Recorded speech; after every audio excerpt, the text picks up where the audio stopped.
I'm sure by now you must have watched the part 1, which we made the top part of this, and now we're about to make the flare and the sleeves. So first thing, I'm going to fold the fabric into 2 using the longest side, which is where the yards are measured. I'm going to fold it into 2 and place it on the floor as seen, and that way we have a square shape. So now, in order for me to get my flare, I'm going to fold this in a triangular form. I'm going to pick from one end of this and fold in a triangular form, and then from the top part I'll measure my waist, and then the lower part will be the base of the dress. Or at the same time, you can pick from the opposite end and you can fold in a triangular form, whichever side you want to fold it from. Just make sure it is in a triangular form. So now I have folded this in a triangular form, and the top part I'll be using to measure the waist, and the base is going to be the base of the skirt. So you can use this for your gowns, you can use this for just your skirts, but well, let's get into this properly. So now I'm going to take out the top. If you've not watched the pattern, go and watch. Now the half length of the top stops at 15 inches, so I'm going to start measuring from there, 15.5 inches. So that's where I'm going to start measuring from. I'll fold the top into 4 as seen, and that's going to enable us get our skirts. Don't forget, the way we folded this skirt, the fabric for the skirt is going to give us both our front and back piece at once. So now I'm going to start placing the top part of this till I have the waist measurement accurately, including the 1 inch sewing allowance on this. So now that I have that, I'm going to make sure that I have an extra 2 inches at the other end, which is 1 inch for the zipper allowance and then 1 inch for that. Don't forget that the sewing allowance is already on the top fabric, so we'll not be adding that extra. So now I'm going to place my tape to get the full length of this. Now that I have the full length, I'll go ahead and cut out the waist. It's very important that the waist measurement is accurate, but for the flare, the hip, it is not needed. It can be as big as you want it to be, but the waist measurement is important that it's accurate. So I'm going ahead with my scissors to slash this down, and look at the excess we have by the side of the top, which is a 2 inch, 1 inch for zipper allowance and 1 inch for that. So yeah, just go ahead and cut it out. Cut out your full length as well, and with this way you can determine how wide you want your flare to be. But I think this was pretty much okay because she mentioned she doesn't want it flowing. So now at the other end, I had some short fabric which I knew I was going to have. Most times when you're cutting your fabric in this triangular form, if you used part of it already, the possibility of you having short fabrics at the other end is 100.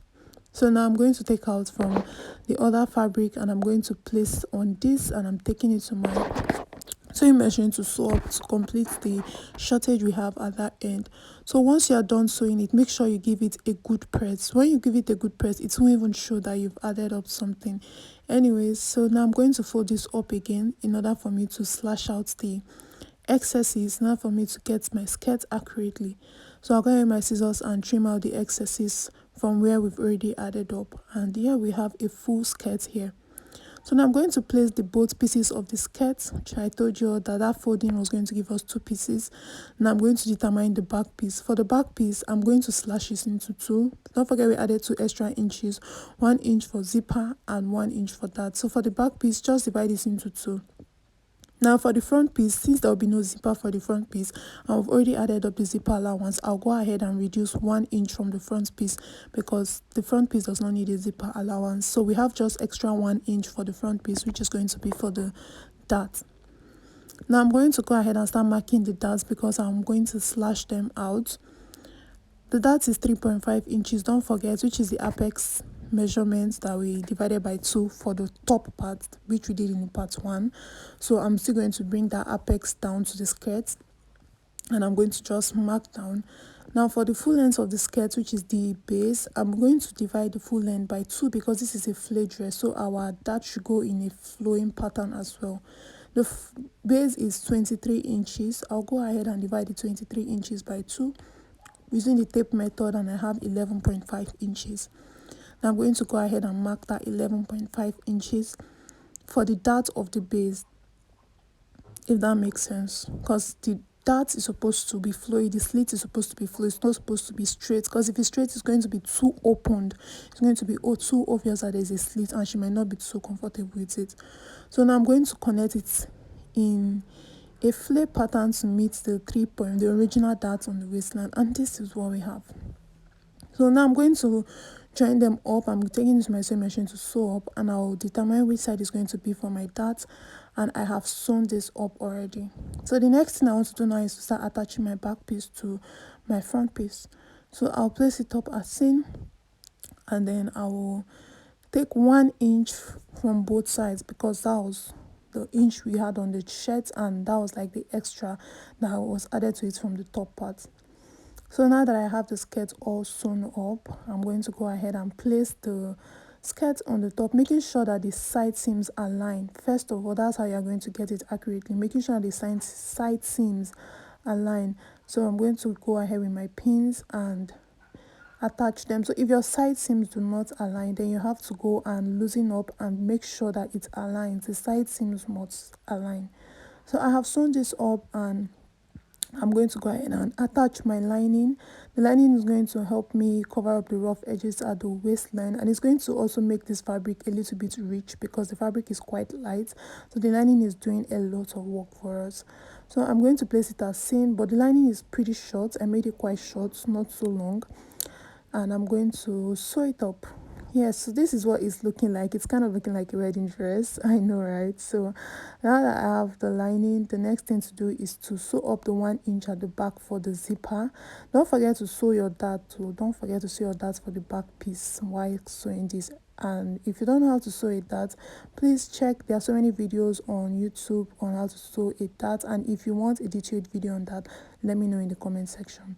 So now that I've sewed that up, I left about 7 inches for the zipper, and I'm going to fix my invisible zipper. If you want a tutorial for that, let me know, but there are so many tutorials for invisible zippers on the channel.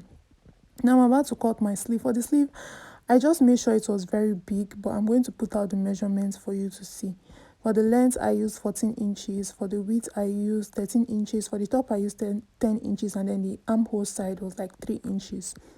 So I cut the sleeves in two, and I'm going to fold the top part in such a way that my elastic can pass through, sort of hemming that I'm going to do, that my elastic can still pass through. So I'll do that for the top and for the base. So once I have shown you all, I'll take it to my sewing machine and sew it up. Now that I've sewn it up, I'm going to start putting my elastic. So I didn't really use a measurement, but I just figured it out. I just pulled the elastic through, because the top part of the sleeves is going to go up to the shoulder point, so it shouldn't be tight. So now that I've done that, I'll go ahead with my pin to pass this through. So once I'm done passing it through, I'm going to use a pin to secure them at the ends before I'll take it to my sewing machine. Now for the base of the sleeve, the base has to be very small. My client is quite very small, so I'm going to be using my wrist area to measure that out for her, because I forgot to measure her while I was taking her measurements. So once I cut that, I'll cut the elastic in two, and then I'm going to start fixing on the base. The base has to be small because it has to be firm on her hand, since the top part is going to be around her shoulder area. That was why we made it quite a bit long, but for the base it has to be very small. So once you pull in your elastic, make sure you use a pin to secure the ends, and then you go ahead to pull over to the second part, and then you use a pin to secure that part as well. And then whatever you do to that, I repeat to the second sleeve as well. So yes, I have everything sorted out, and I'm going to do it to the second part now. We are getting close to the end of this tutorial, so let me do my quick intro. If you're a new subscriber, thank you for joining this family, and if you're a returning subscriber, thank you for always coming back. So I've been on a Pinterest inspired series. My school has resumed. It's hot so much that I have to end this series now. I'm not really ending it because there's so much I have to offer on this series. I will be doing all of that. So make sure you're a subscriber, make sure you share my videos, because this helps you to recommend my channel to other people as well. And now I'm about to attach the sleeves to the body of the dress. Oh my god, this milkmaid dress is giving. It's giving what it should be giving. So I'm going to use pins to hold it up. I'm going to make sure that the sewing lines of the body and the sewing line of the sleeve are lined together. And then I'm going to go ahead and continue pinning it up to the back. You will understand as we go further, because this was not zoomed enough. But if you see clearly, I pinned the sleeves up to where I had the eyelet holes. So I'll go ahead and pin and pin and pin and pin, and whatever I do to the left side of the sleeve or the right side of the sleeve, I repeat it to the other side of the sleeve. So now I'll take this over to my sewing machine and sew this up, and this is what we have.